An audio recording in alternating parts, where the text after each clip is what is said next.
मी काय म्हणते, तुम्ही वर्धापन दिनाच्या कार्यक्रमाला या, कार्यक्रम संपल्या संपल्या आपण तिघही लगेच निघूया, काय म्हणता? ही खरी नाईस आयडिया आहे, हो ना? हो हो, तुम्ही तुमच्या सोयीसाठी प्लॅन नका करू, माझा प्लॅन रेडी आहे. तुम्हाला त्यात इन व्हायचं असेल तर मोस्ट वेलकम, नसेल यायचं तर सायोनारा.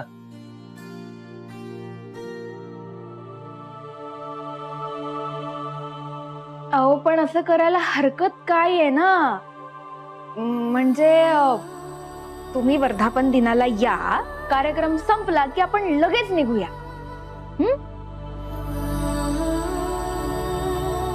इतका विचार करण्यासारखं काय आहे त्यात?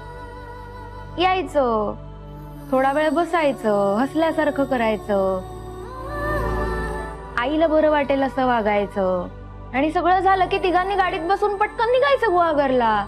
मला तरी वाटतं हा सगळ्यात मस्त प्लॅन आहे, हो ना वैदेही? हो ना.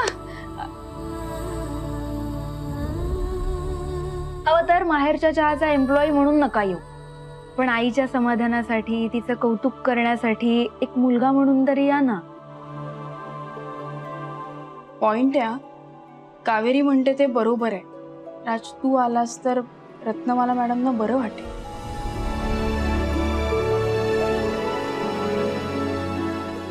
ओके.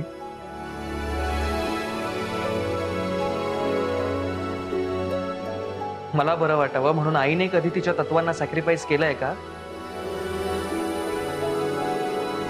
मग मी का माझा सेल्फ रिस्पेक्ट सोडायचा? मी माझी ड्रीम्स फुलफिल करणं का सोडू? असं करायला तुला कोण सांगतंय? हा इव्हेंट झाला की तू तुझ्या कामाला जाऊच शकतोस. हवं तर आम्ही पण तुम्हाला मदत करू, अर्थात गरज असेल तर.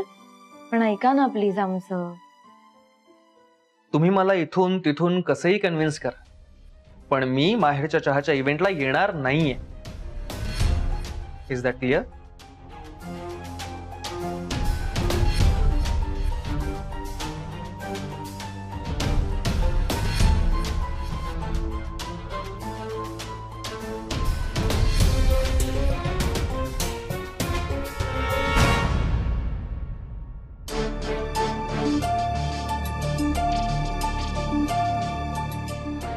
हे सगळं काय सानिया? सांगते, तू आधी हे ब्लेझर ट्राय कर. अगं पण हे ट्राय कर ना आदित्य. ही सगळी माहेरचा चहाच्या अॅनिव्हर्सरीची तयारी सुरू आहे. हा म्हणजे आता जर तुला मिरवायचं नसेल तर तू नको मिरवूस, मी बाबा मिरवणार.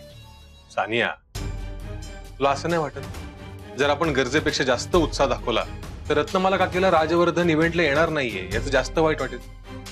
बघ, इतकी ओव्हर एक्साइटमेंट दाखवायची गरज नाहीये. ओके?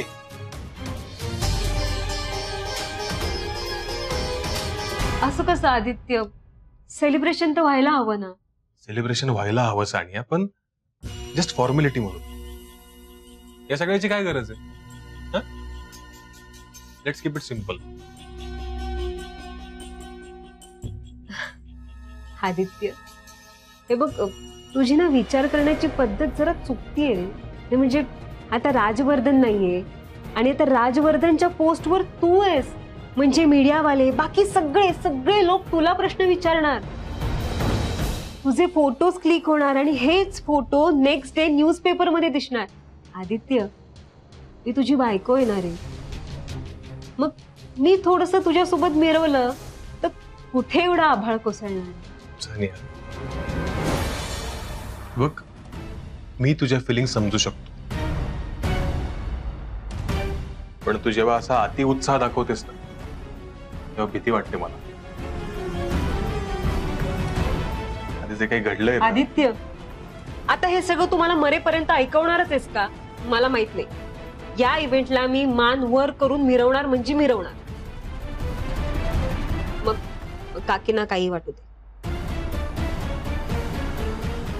ठीक आहे, मिरव.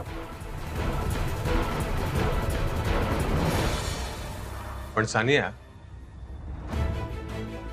तुला या इव्हेंटसाठी कोणी इन्व्हाइट केलंय का?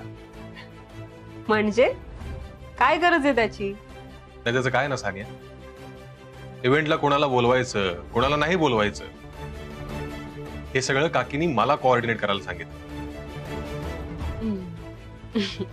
आणि तुझं मिरवणं जर मला ऑकवर्ड करणार असेल आणि त्याहीपेक्षा महत्वाचं जर त्याचा काकीला त्रास होणार असेल ना, तर असं समज या इव्हेंटसाठी मी तुला इन्व्हाइट करत नाहीये.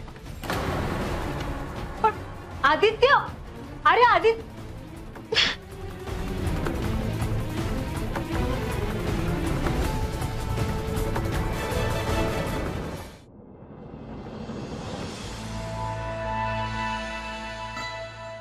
ओ वैदेही, कसं झाडतेस? हे असं वरवर का झाडतेस? याच्या खाली कचरा तसाच राहिलाय. आणि इकडे दाखव.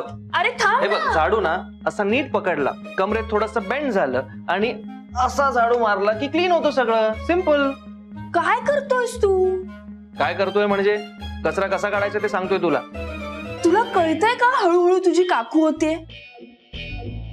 माझी काकू होतीये म्हणजे? अरे मला सांग, तू असा कधी आधी वागायचास का? कधीच नाही. इतका नीटनेस तुझ्यात कधीच नव्हता. ते म्हणतात ना, ढवळ्या शेजारी पवळ्या बांधला, वाण नाही पण गुण लागला. तसं काकूंचे गुण तुमच्यात हळूहळू उतरतायत राजवर्धन मोहिते. हो यार. वैदेही, अगं जरा झाडू नीट मारत जा ग. खाली सगळा कचरा तसाच आहे. झाडू ना हातात आधी असा घट्ट पकडायचा, कमरेत थोडस वाकायचं आणि मग कचरा काढायचा, म्हणजे कसं सगळं क्लीन होतं.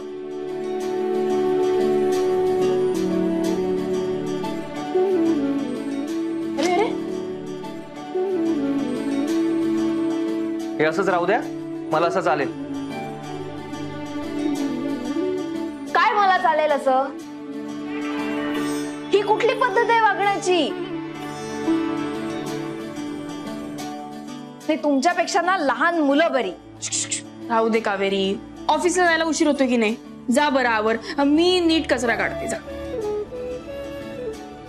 कितीही सांगा, मूळ स्वभाव काही बदलत नाही याचा.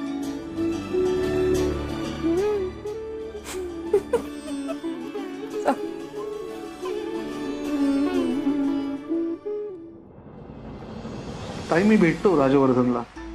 मग काय म्हणाला तो? आपला राज हुशार आहे खूप. त्याचा काय प्लॅन आहे माहितीये? हा.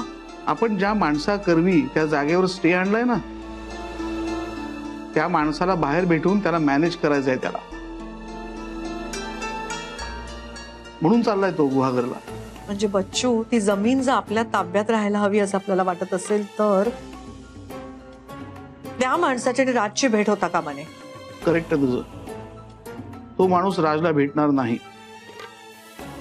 तू काळजी करू नकोस, मी करतो manage. May come in madam? Kaveri ये ना, ये. मॅडम, मला थोडंसं बोलायचं होतं तुमच्याशी. अगं मग बस ना, बस बोल. हो मॅडम, त्या इव्हेंटची तयारी करायची आहे ना, म्हणजे वर्धापन दिनाच्या कार्यक्रमासाठी कुठला हॉल बुक करायचा? शिवाय जेवणाचा मेन्यू सुद्धा ठरवावा लागेल, त्याबद्दल काहीच आयडिया नाहीये. आणि चीफ गेस्ट कोण असणार आहेत? म्हणजे ते जर बाहेरून येणार असतील तर ते किती वाजेपर्यंत येतील? म्हणजे त्यांच्या राहण्याची व्यवस्था सुद्धा बघावी लागेल ना, तसं हॉटेल बुक करावं लागेल. आणि या व्यतिरिक्त इतर कुठले गेस्ट असणार आहेत मला काहीच माहिती नाहीये ना. म्हणजे एकंदर त्या दिवशी काय काय करायचंय हे विचारायचं होतं. टेन्शन आलंय थोडस. कावेरी, हो हो, अगं ऐकता ऐकता मला धाप लागली. तू दमत नाहीस का? बच्चू, हे बघ कावेरी, तू टेन्शन नको घेऊस. आम्ही आहोत ना. ताई, त्यापेक्षा आपण हा इव्हेंट बाहेर कुणातरी मॅनेज करायला दिला तर? पण आपण नेहमी हा इव्हेंट इन हाऊसच केलाय. खरं तर राज बघायचं हे सगळं. कसा एवढा मोठा इव्हेंट तो नेहमी मॅनेज करायचा? काय करायचं आता आपण?